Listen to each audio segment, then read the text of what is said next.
hope you're well. I hope you're doing good. It's been a moment since we've been in one of these in a Track Talk video, but with the F1 2021 season pretty much afoot now, I thought it was about time we came in and talked about the season that's coming up. Obviously, I didn't review the end of the 2020 season. That's my bad. The time for that's been and gone. I shan't be doing that, but we're going to start kind of a clean slate here with this video. A lot's gone on, a lot's going on, and we've hopefully got a 23 race calendar, but we'll see about that as we go. So I thought I'd just come in, kind of talk through the grid, talk about what we know, what we don't know, what we think, what we don't think, opinions, you know, the normal shiz we get up to in these videos, and also talk about the cars, the liveries, the calendar, everything and anything, just to kind of get us ready for the next season of Formula One. So let's first start by talking down the grid. 10 teams on the grid as before, but this season we have 2 new teams on the grid, and I say new teams because they're just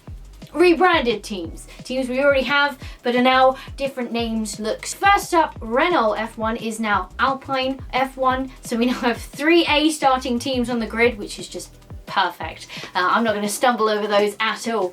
And also Racing Point has changed to now be Aston Martin Racing. Wait, that's 4 A teams on the grid. Thanks guys, thanks for making it easy. Both teams are pretty much the same as they were last year. They're being run by the same people, the internals of the team are the same, the factories are in the same place. They just look a bit different and they're called a different thing now. That's kind of all that's changed. Driver lineups have changed, but we will go over those momentarily. But in terms of actual teams and how they work and how where they're running from, who they're being run by, yada yada, it's all still the same. Lawrence Stroll is still head honcho, if you will, at Aston Martin, which was Racing Point, which is the team he purchased, and Renault is still backing and running the team that is now called Alpine. One thing is though, at Alpine, Cyril Abiteboul, who used to be the team principal of Renault, is no longer team principal of what is now Alpine. That's kind of the only big change that's happened in either teams that have gone through this rebranding. Alpine haven't hired a replacement or a team principal to come in for where Cyril Abiteboul was,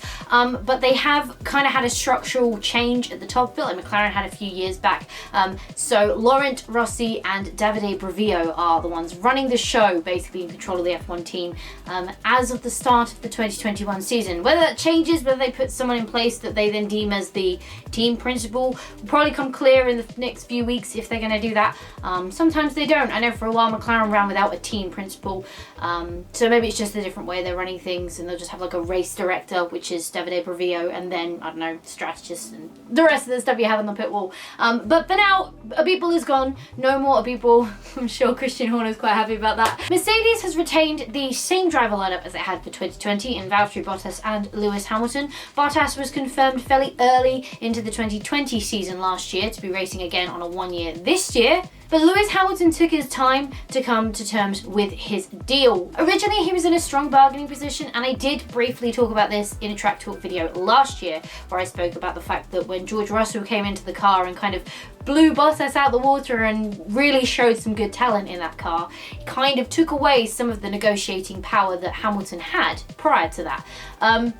In turn, it took absolutely ages for Hamilton to sign that agreement, and it is only a 1-year deal, which is very interesting because we also have, and I'll talk about this a little bit more later, an engine freeze now until 2025. That's to help teams like Red Bull. Again, put a pin in that, I'll come back to that. But the interesting thing about that is it's quite probable that the competitive order we get this season will pretty much be what we have moving through till 2025, because Formula One is currently an engine formula, and I do promise, I keep going on about it, but I will release a video where I talk about that and kind of my opinion on that and the way I kind of think it should be going. But that's for another video because I got a lot of thoughts, and this one's going to be long enough as it is. So we'll leave that for another video, but I promise it will come. I will do that video. Because the competitive order isn't super likely to change throughout the seasons until 2025 now, the Mercedes seat is still going to be one that is highly sought after. Now, both of their drivers are only on a 1-year contract. So at the end of 2021, Mercedes do not have any drivers signed up. It's almost guaranteed George Russell will replace Valtteri Bottas at the end of this season. I think if he doesn't, that's a really confusing move for Mercedes, in my opinion. I think that should have been done last year, but because they re-signed Bottas so early last season, They didn't have the chance to do that, and Russell's opportunity came much later in the season. So I definitely think that's something they will and should do, which leaves potentially one more seat. Now, I've already expressed this. I do believe Hamilton will take 8 and leave. I don't think he has anything else to prove after he's done 8. And quite honestly, if this season there still isn't much competition for them, it's not going to get any better. It's not going to be very competitive for the next few years because the engine freeze. So I don't think he won't.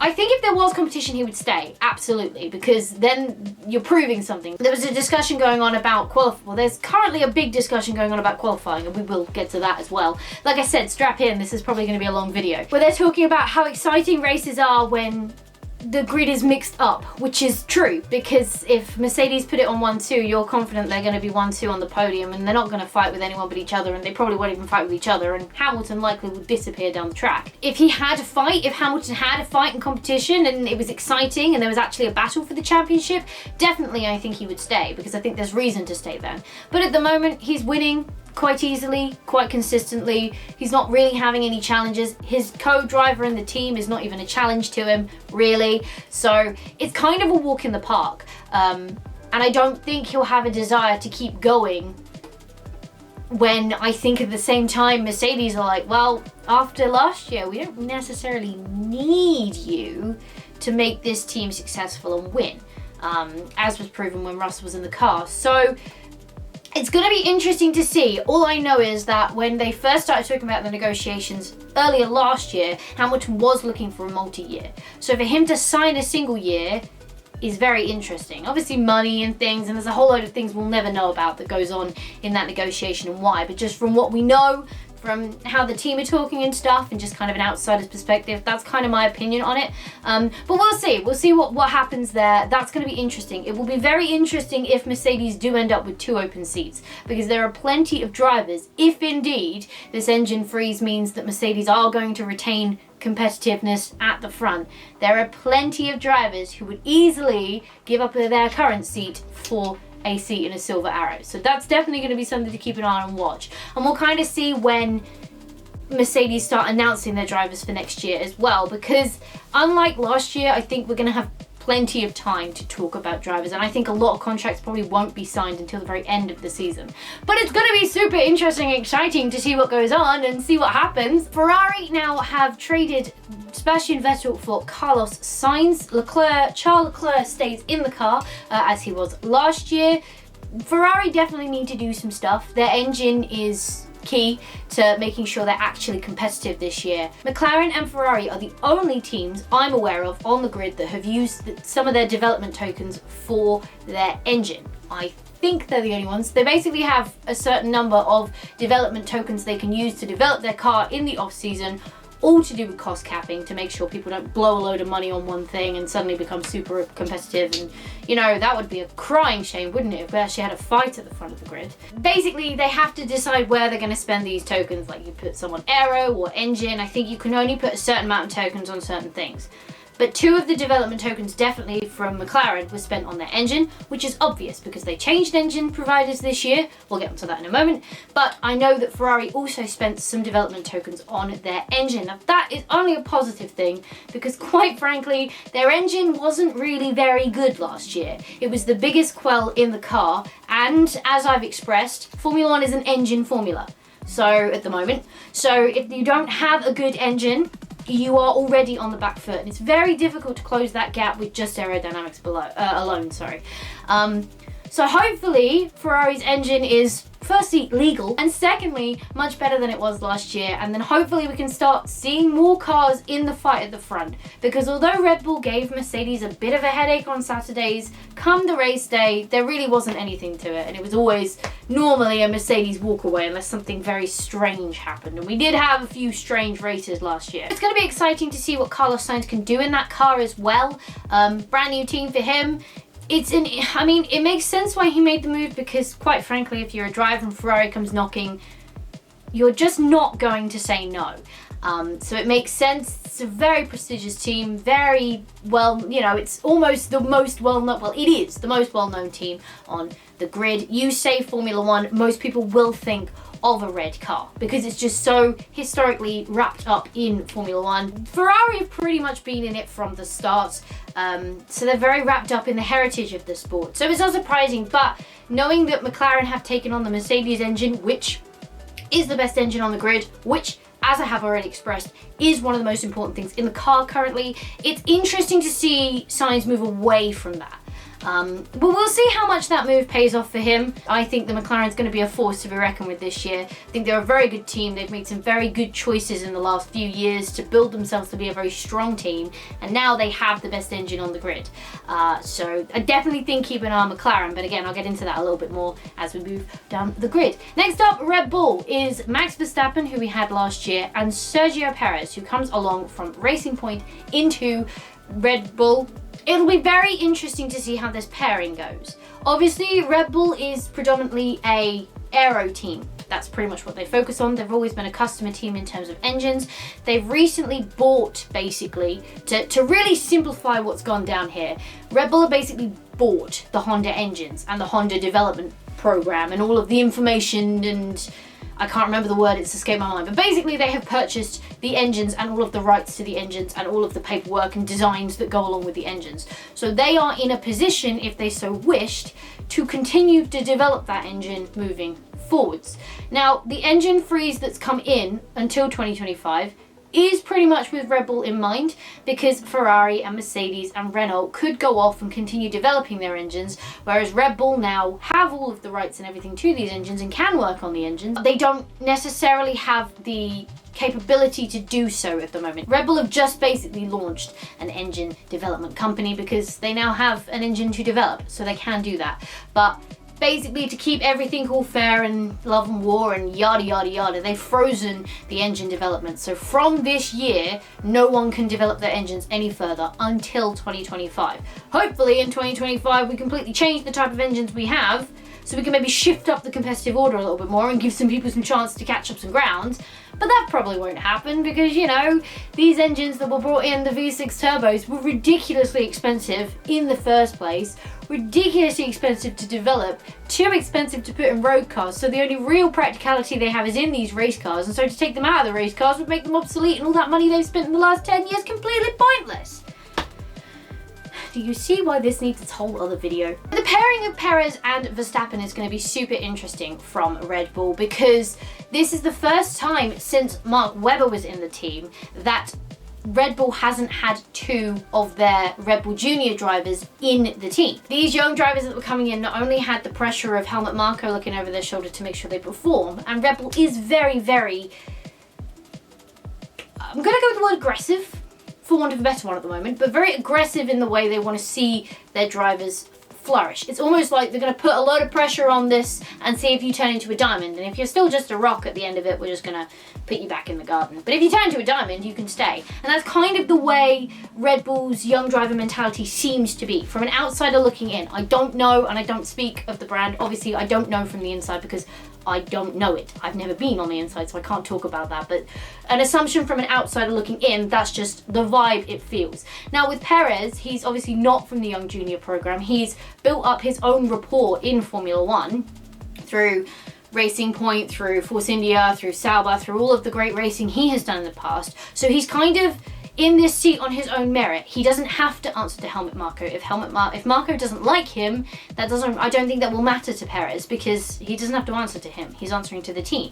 And it's going to be interesting as well, because this is the first time Verstappen is going to have a teammate that's coming in hot. And I don't know how that's going to blend out. Probably one of the driver lineups I'm most interested in this season, just because the dynamic of the team is going to be fueled around this almost alpha v alpha. Because Perez is not going to come in and settle to being second fiddle to this young dude. He's there because he wants the chance to win races and fight for the championship. He's already proven he can be a race winner. He's already proven he can drive, and he's a very aggressive driver. And in fact, they're both very aggressive drivers in the way they can handle themselves on track. So it's going to be super interesting to see how that plays out. And it's going to be very interesting to see how Red Bull handle that dynamic. McLaren has changed, as I said earlier, to Mercedes engines now. They've moved away from Renault and into Mercedes. Obviously, that's the best engine on the grid. So already they kind of put themselves in a strong position before you've even seen the car, before you even see it on track, before you even see what it can do. Aside that, they've also worked, as I was saying earlier, very well in the last few years to build up a very strong internal team, from their developers to their strategists to the race overheads. Andreas Seidel, team principal. Obviously, they've got a very strong team there, a very racing-led strong team there. All of the people in the right positions have got a history of good, strong racing credentials.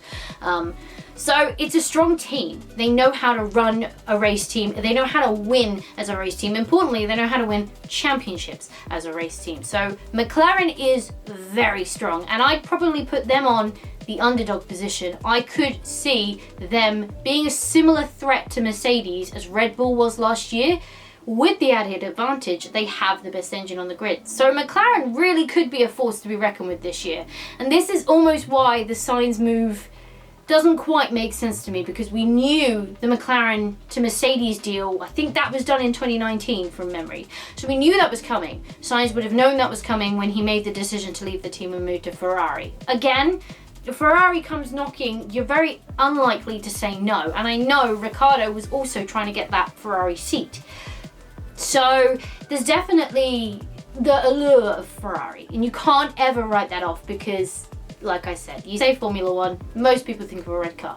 I do. Keep an eye on them. They're going to be a force to be reckoned with. And I think, testing is difficult because you never know what fuel loads are. You don't know if they're running light to get a fast lap to end with a headline or whatever. The one thing I do tend to look at during testing is lap counts and how often the car is out on track.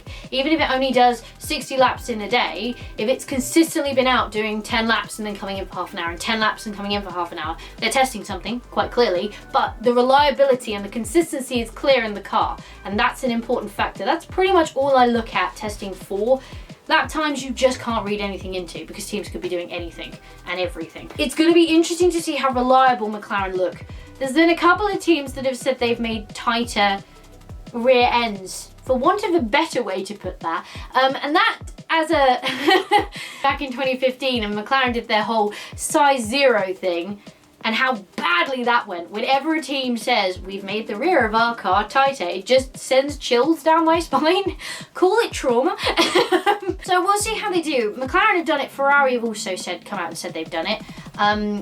If there's worth to it. I mean, teams like Ferrari doing it makes a lot of sense, because it's all in-house. They build the engine in one factory and they wheel it through to build the car in the next. So it makes more sense that they can be a little bit more liberal in that kind of thing. But we'll see how McLaren do with their tighter rear end. Definitely don't write them off. I think they're definitely going to be a team to keep an eye on this year. And I certainly think they're going to be on the podium a lot more than they have been in past years. So as I mentioned earlier, Renault has turned into Alpine F1 now. They have Esteban Ocon in the car, who partnered with Daniel Ricciardo last year, and they have returning Fernando Alonso. It's an interesting decision from Alonso, and I've got to be honest, it feels more like a Raikkonen move rather than anything else. When Alonso left the sport in 2018, he did state that he wouldn't come back unless he could win a championship, and I've got to be honest, I don't see him winning any championships in this Alpine. Not because the Alpine is bad, but because there's too many cars that are better than it. And I think it's gonna be a midfield car again this season, as it was last year. That's what I kind of feel about it. To me, the decision is more of I need this adrenaline rush.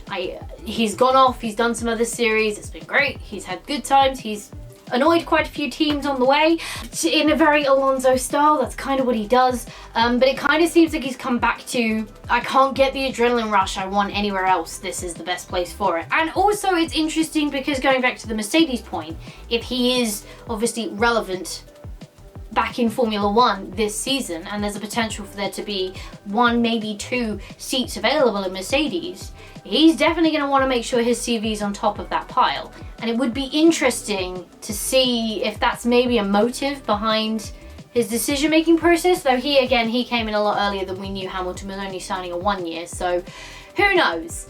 Who knows with Fernando Alonso, but he's back. He's doing his thing. He had a bike crash recently. Had to have surgery on his jaw, but luckily he's recovered, he's fine, he's back in time to do the testing in the car this weekend. So that's all good. Like I said, there's not really been a big change apart from the name and the brand of Alpine for this season. The car is what it was. There's very little they can really change within the regulations anyway, and we do have a regulation change coming next year that was supposed to come this year. It's very aero focused. I don't personally think it's going to make a lot of difference. There's probably a lot on the cars that have changed and looks different, and these little winglets and things and different body kits and stuff that they'll run, and I'll be keeping an eye on testing, obviously, and I'll come back next week to do a video about that and kind of talk about testing a little bit more. That'll be next week. And then we'll be into race week. It's so close, I can almost taste it. But I think Alpine are going to be a happy middle ground team, just like they were last year as Renault. And they'll probably end up fighting with the likes of Aston Martin and AlphaTauri, maybe Alfa Romeo, for that kind of middle ground spot. Not forgetting Williams, because Williams it's under new ownership, which means cha-ching, cheddar cheese. They have more backing, they have more money. And this is something we're probably going to see as well with Aston Martin, because this is kind of, I suppose last year was more of a transitional year. One, because it was just up in the air anyway. But secondly, because the end of 2019 was when Lawrence Stroll bought Racing Point and got it out of administration. And then I guess, yes, last year was just a little bit more of a transitional year, whereas now he's kind of come out the gates and been like, right, we've rebranded it. It's Aston Martin now. It's my team. I'm doing what I'd like with it. So money talks in Formula One. We know that quite well, for heavily referring to an incident I'm not going to talk about, but you do know what I'm talking about. You know what I mean when I say money talks in Formula One, right? I don't need to talk about it because you know what I mean. Teams who can get this financial backing, it's going to make a big difference. And I think it's definitely going to make a big difference to teams like Williams, who have not had the financial backing so far. Now, Williams made some good progress last year. Also, the money came late last year, so I don't know how much of an influence we'll see on that out the gate, but I think as the season progresses and as development comes, and definitely moving into 2022, we are gonna see that financial boost for Williams come into effect. And I think that's great, because they are a pure racing team. It's a real shame the Williams family have moved away from the team. I do hope the Williams name stands, but at the same time, I will understand if the new buyers of the team don't want to keep the name. I think they'll keep it for a few years, but it might come to a point where, like, okay, it's our team.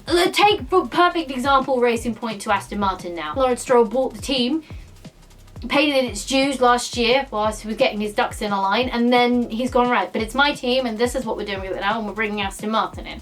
So I do foresee the Williams name leaving Formula One, which will be a crying shame.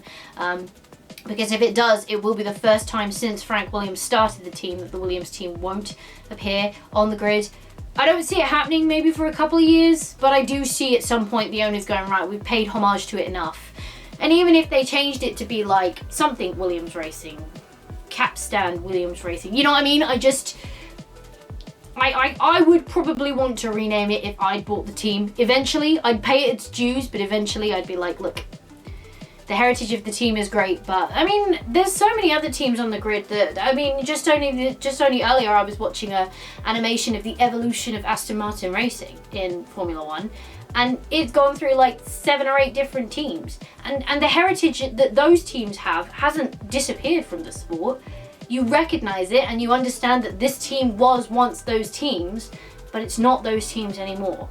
So it will be interesting to see if they ever do change the name. I predict they will. I don't predict when, because I don't know when, but I think they will eventually change it because it's new buyers. But the new finances in the team should be great nonetheless. The lineup stays the same with Russell and Latifi. I don't think it'll stay the same in 2022. I definitely think Russell's out the door as of the end of this season. I think he would have been had things not happen quite so early doors last year. AlphaTauri, pretty much the same.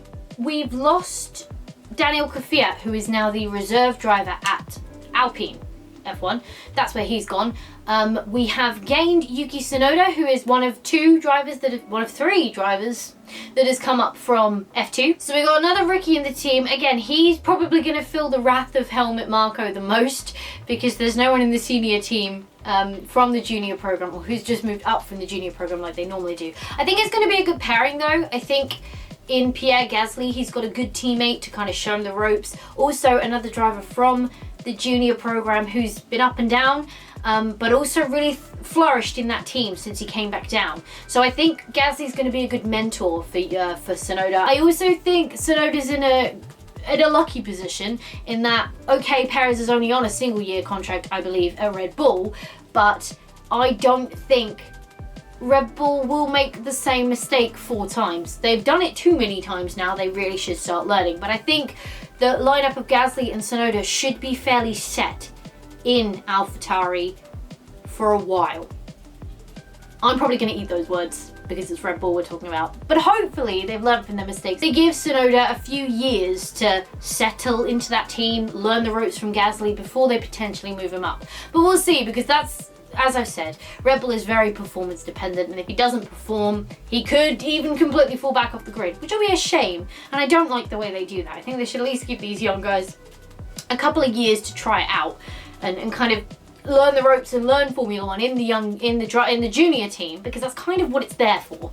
So I think it's gonna be a nice little wholesome team. Gasly taking Tsunoda under his arm and under his wing, and it's all right, we got this, we can do this, and there's gonna be a lot of less pressure in there, which I think is important for rookie drivers. I don't think they should be thrown into teams instantly where they're gonna be under a lot of pressure. Let's keep speaking about rookies, as we have 2 rookies in Haas also coming up from Formula 2.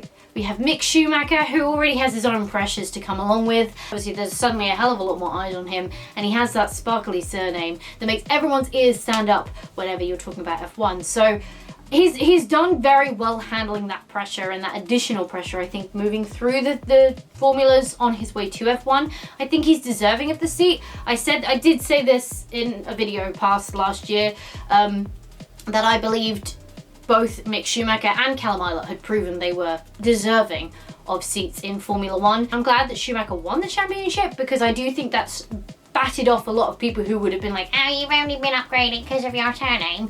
He won the championship. That's why he got the seat. Move on. So it's good that happened, and that was what I was trying to express in that standalone Schumacher video I did last year. Again, it's just going to be interesting to see how these F2 drivers transition from F1. It's a different layout of the weekend. We'll get to that in a minute. It's a different caliber of driving. It's a different car, by far a different car. There's a lot more eyes on you, there's a lot more pressure, and all of the rest of it. So it's going to be really interesting to see, hopefully, how well these F2 drivers come up.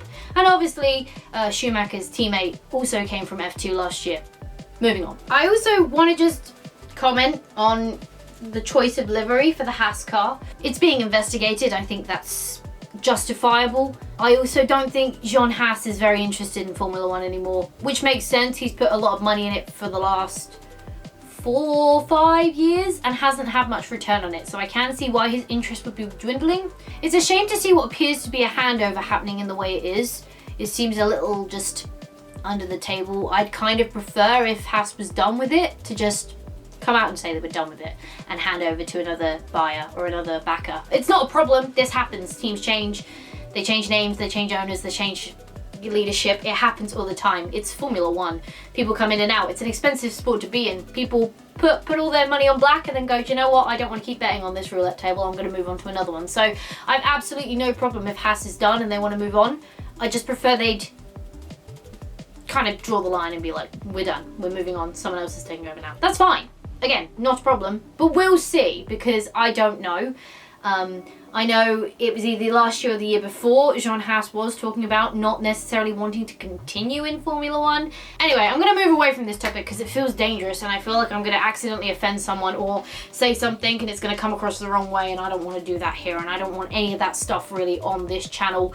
That's not the idea of the channel. This is supposed to be a nice fun little place where I can talk about things and do things I like, and hopefully you share those interests and hobbies with me and we can share them. That's the idea. I don't want any toxicity on the channel. So we're going to steer it clear. And you will notice, probably moving through the season, I'm going to steer clear of those topics as much as I can. Unless they're extremely relevant and things happen, then obviously I will address them. But by and large, I'm just going to veer off to the side. Not ostrich, not pretend they're not happening. I'll reference them as I did earlier.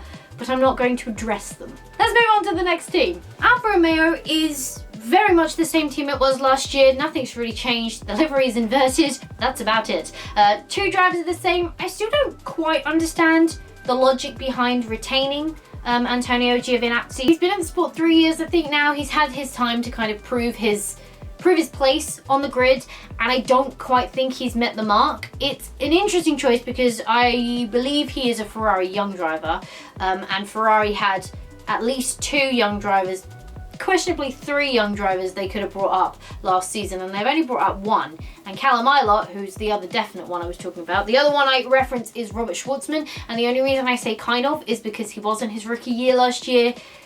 He did kind of hit a few stumbling blocks during the season. I do think it's good he's still in F2, gives him another year to really refine, and it would be good to see him in Formula 1 in the future, and I hope we do, so long as Ferrari keep doing what they kind of appear to be doing and putting the right drivers in the right places. I think personally, I would have put Schumacher next to Raikkonen at Alfa Romeo and Ilott in Haas over there. That's what I would have done if I was Ferrari, because I feel like they had 2 very strong drivers that proved their talent, proved their worth during F2 last year. They both fought very strongly for the championship. Either of them could have and should have won it, and I feel like that was an easy win. And as I said, Giovinazzi's had 3 years. I just don't think he's done anything sensational. And I say that like when Charles Leclerc was in Sauber, which was what Alfa Romeo used to be. He was extremely strong in his first year there, and everyone was saying like, damn, this kid needs a good drive. He needs to be moved up. This is, keep an eye on this kid. He's going to be a future champion. He proved himself there. He excelled. He was in a team that didn't have too much pressure, so he had the ability to learn and make mistakes, which all rookies will do because they're learning a new sport and a new way of driving and a new way of racing and a new caliber of car and a new grid and a new load of drivers you've got to compete against, and he had the space to do that. And I think that's what's good about teams like Alfa Romeo and AlphaTauri. These teams are almost, to me, designed for younger drivers to be in them. They're never going to be, well, never say never, but they're not expected to be fighting for the world championships or even victories or podiums, but I think they're just good breeding grounds for drivers, and they're good places for young drivers to come in, to not have too much additional pressure after having the additional pressure of becoming a Formula 1 driver. And they have this space to grow, experiment, make mistakes, kind of outside of the limelight, before they then progress to become in the limelight. That's what those teams feel like to me. So Giovinazzi's kind of outstayed his welcome. He's kind of hung on a little bit too long. I feel like if he was going to excel, he would have done so far. He's had some good races, but nothing eye-catching enough to make everyone go, whoa, did you see that kid? Keep an eye on that kid. So I kind of feel like he should have been moved aside this season for the likes of Callum Ilott or Mick Schumacher, and then Ilott and Haas, you know what I mean? Because I feel like Alfa Romeo is more of a straight trajectory for Ferrari, if you will, which is why I would have put Schumacher there, because let's be honest, the young driver that Ferrari want to put in their seat when another seat becomes available is Mick Schumacher. I think Leclerc or Sainz have 1, maybe 2 years left in Ferrari before Schumacher needs a seat in that car and takes it. And that's worth in a surname, but he's gonna have to. I hope he proves his worth for the seat, is all I'm saying, because I think irrelevant, they'll put him in it. And I really hope, I think he can, and I think he will. But I really hope he does, because if they just put him in it because of the surname, it's going to look so bad. But anyway, that's 1 or 2 years away, so we'll worry about that when it happens. But yeah, we'll see what they do. Raikkonen, as I said earlier, Raikkonen will continue racing in F1 until Raikkonen doesn't want to be in F1 anymore. He is, like Alonso, he's in a very strong position. He's not in a team that's having to worry so much about who's in their car. If you're with me, for example, Mercedes are probably quite focused on who's in the car. Though saying that, I don't think if you put Raikkonen in a Mercedes, he'd do badly. He's a very good driver. He's in that caliber of driver. He's one of the best. He's a world champion. You know, he's proven he's an extremely good racing driver and continues to prove so in racing in and out. But he's in a team where he's not got any pressure on him and he can just go along for the fun of it. Adversely to other drivers on the grid, I don't necessarily think Raikkonen is racing to become two-time world champion or race winner again. I think he's just racing because he wants to race. He wants to be there. He loves the thrill of the race and the thrill of Formula One, and he doesn't want to not do it. So sorry for the double negative. So that's why Raikkonen's there, and kind of why I think Alonso's there. And I will say kind of because I do think that there's a secondary motive from Alonso in that if I am on the grid and relevant, if this seat does show up in Mercedes, I am in the best place to position myself to get it.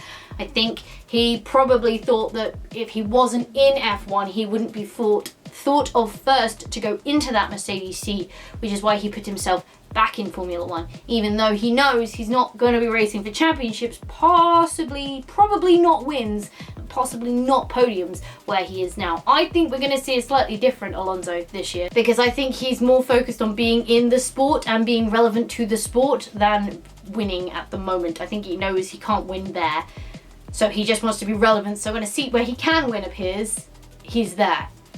If you pick up what I'm putting down. But yeah, so we'll keep an eye on Alfa Romeo. Again, I think they're going to be a good midfield team. I think they'll be fighting with like the likes of Williams and Alpine and AlphaTauri and that kind of middly group.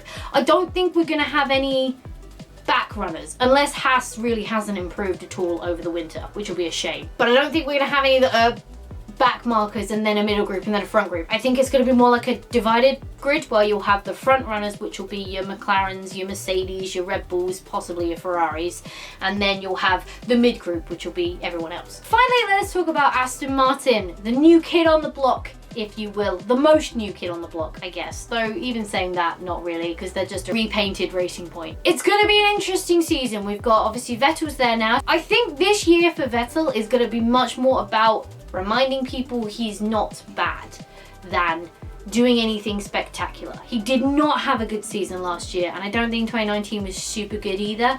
He needs to kind of reaffirm his relevance, if you will. Otherwise, I can see Vettel kind of dwindling to the background. And he may be in danger of that anyway, because you do have young drivers like Charles Leclerc, Max Verstappen, possibly Mick Schumacher, Carlos Sainz, George Russell, Lando Norris, these young guns that are coming through that are kind of staking their claim on Formula One. And they're at the beginnings of their careers. It's definitely the first time I remember having young, not quite rookie, but almost rookie drivers leading these big teams, being the guys that are up the front, being the guys that are relevant and the ones that are winning races and the ones that are fighting for the championships. And it's almost putting the older guys, I don't want to call them that because they're only like 30, 40, which isn't that old, but they're kind of becoming less relevant.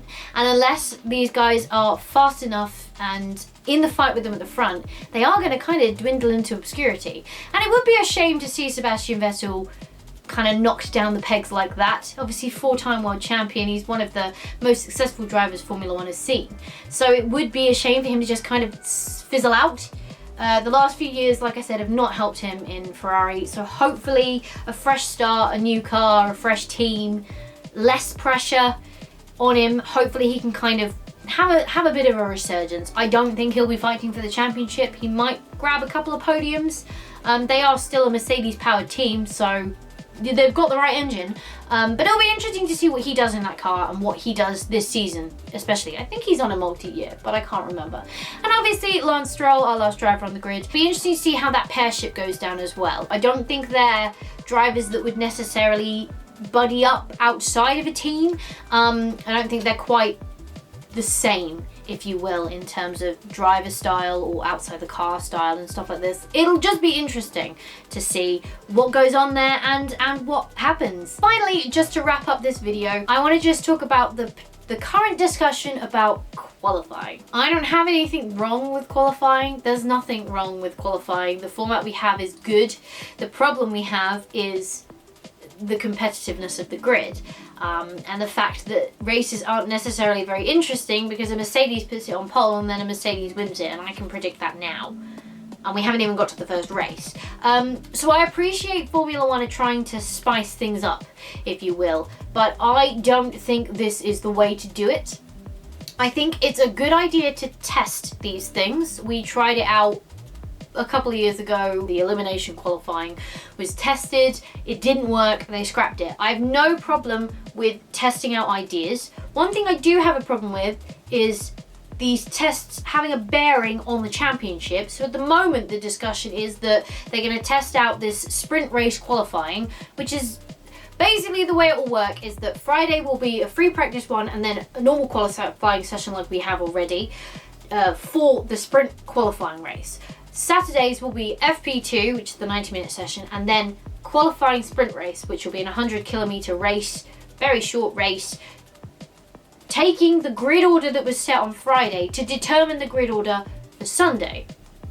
Go figure. I don't know how this is going to change anything. The qualifying we have on Friday will give us the exact same grid lineup we usually get on Saturdays anyway, and then they're going to put them in a race which is going to deem the exact same results we normally get on Sundays, which means on Sunday, oh look, we're starting in the exact same order we would have done anyway, having not changed anything. So I genuinely don't know how it's going to change anything.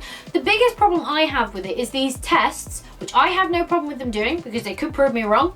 They could be completely different. But the tests, the Saturday sprint races, there's 3 races they're going to try this out, which I think is Silverstone, Brazil and Monza. This is all rumours at the moment, nothing's been confirmed, but this is the strongest rumour we have from what they're predicted to do when they do finally come out and announce what they're doing. Those sprint races on the Saturdays, the top 3, so the podium finish in that race, will score points. Why? You're basically putting more worth on 3 races in the season rather than why are we not having consistency? Why do they need to earn points on this Saturday race? If it's to determine the grid for Sunday, then that's the result. That's the worth you get out of that race. If the only way you're doing these sprint races is to put points in them, don't do it. I can predict right now, Friday qualifying, Hamilton will probably put it on pole, which means he'll start on pole for the Saturday sprint race and win and get 12 points. For winning a race to qualify on pole on Sunday and get another 25 points. That's 37 points in one race versus the one he did the weekend before, which was only worth 25. 26 if he gets fastest lap. It doesn't make any sense. If they're tests, fine. Test it. I don't care. That's a perfectly fine thing to do.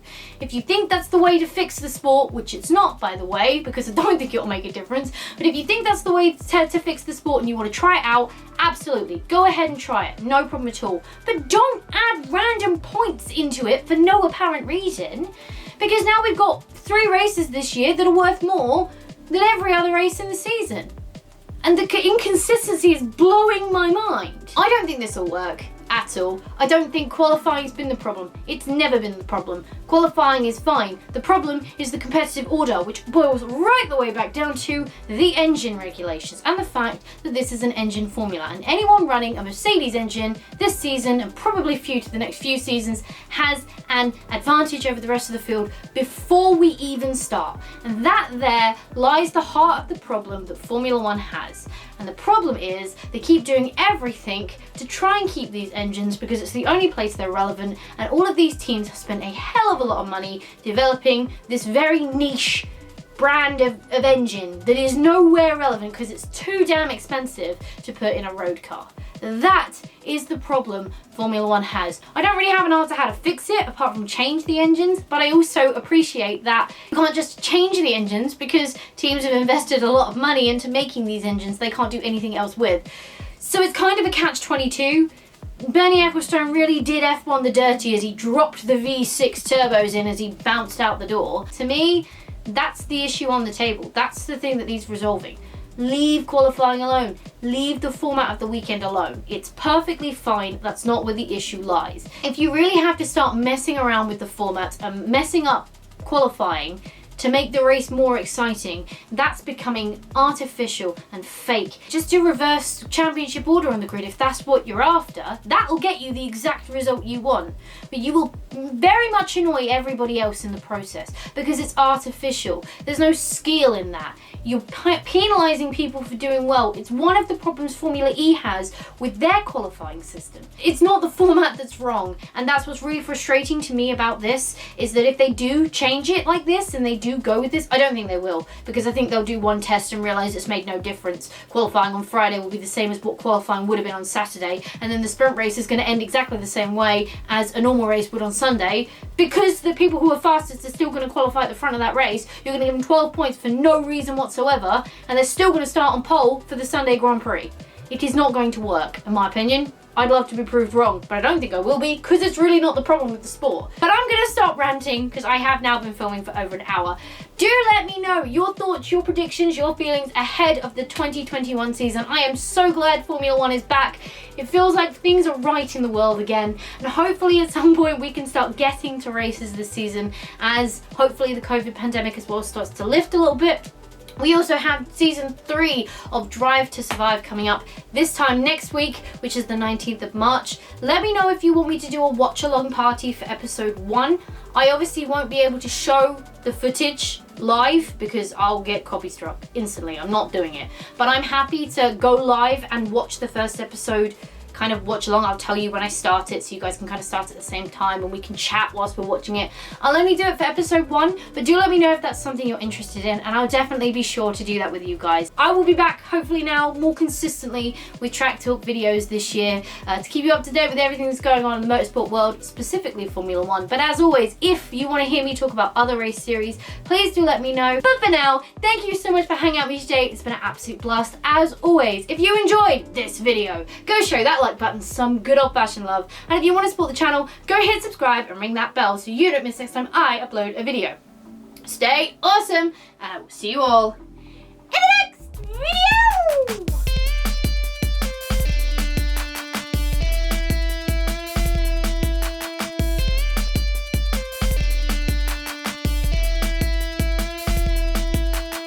Man, that went on, and I still feel like there was plenty I didn't talk about. I just kind of took the, well, we'll get to it in future videos.